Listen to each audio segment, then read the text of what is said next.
Europe 1, 8h35, l'heure de la revue de presse. Avec Natacha Polony. Bonjour Natacha. Bonjour Thomas, bonjour Julie. Bonjour. Et bonjour à tous. Ce matin, en une de vos journaux, la gauche affronte la gauche et les reproches fusent. Reproches adressés à tous ceux que ne réjouit pas cette belle politique de l'offre, ça c'est dans Le Monde. Écotaxe, intermittent, budget, la contestation permanente.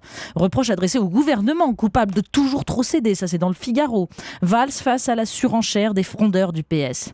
Reproches aussi dans L'Opinion, où on ne voit pas du tout le lien entre démocratie et primat du politique sur l'économique. Au secours, l'État revient avec ce dessin de CAC. Patrick Cron, PDG d'Alstom, étant marié avec robe blanche, bouquet de fleurs, expliquant à son nouvel époux, un PDG de General Electric plutôt mécontent, finalement, ma mère va venir habiter avec nous. La mère, c'est Arnaud Montebourg, fichu bleu, blanc, rouge sur la tête, coque sur l'épaule et robot moulinex au bras. Bon, il y en a tout de même qui sont contents de l'effet Valls ce matin. Libération, Alstom, SNCF, intermittent, écotaxe, changement de méthode.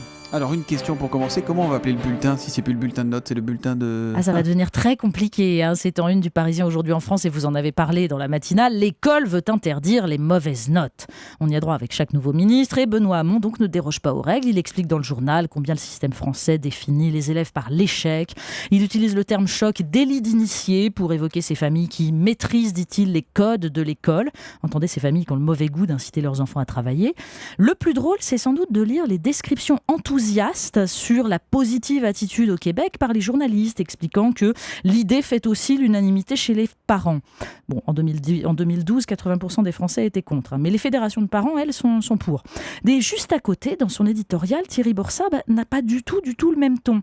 Oubliez, écrit-il, la dégringolade des performances de nos élèves. Ignorez le taux d'échec record en fin de première année dans nos universités. Le coupable, c'est la mauvaise note.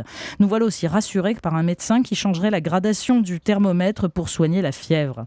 Et comme pour lui donner raison, le Figaro signale aux élèves de Bac S, effarouchés par un sujet de mathématiques jugé trop exigeant, que la graduation du thermomètre justement a changé. Le barème sera de 24 sur 20. Alors on attend un semblable dispositif pour calculer les dépenses de l'État ou les chiffres du chômage.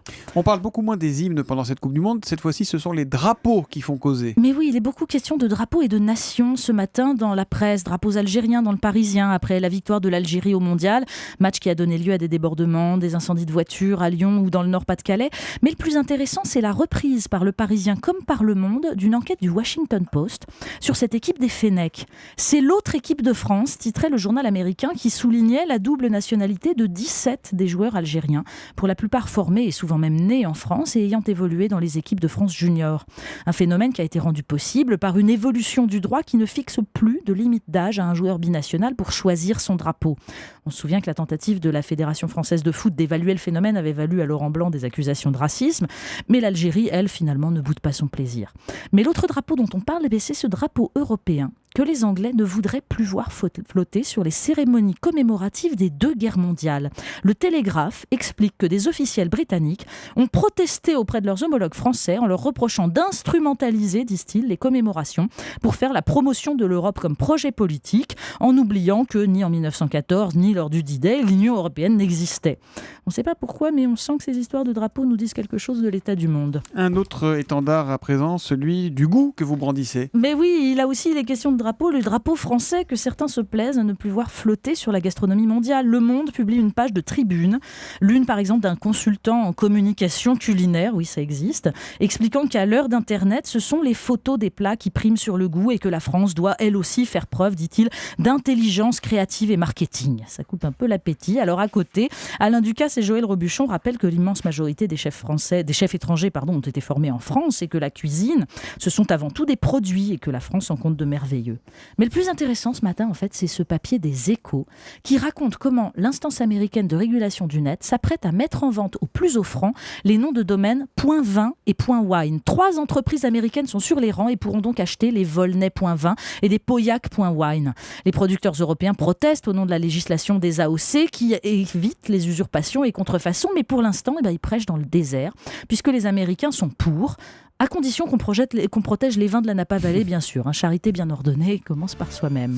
On termine avec l'illustration la plus originale depuis des années de la peur du dentiste. Mais oui, c'est l'histoire d'un jeune garçon vivant à Bagnols-sur-Cèze. La Provence nous raconte comment, à la fin du mois de mai, il avait échappé à une tentative d'enlèvement et avait été interrogé par les gendarmes. Résultat, un portrait robot du kidnappeur, alors assez surprenant, avec des traits féminins et puis une grosse balafre. Le gamin a fini par avouer, il avait inventé cette histoire d'enlèvement pour échapper à un rendez-vous chez le dentiste.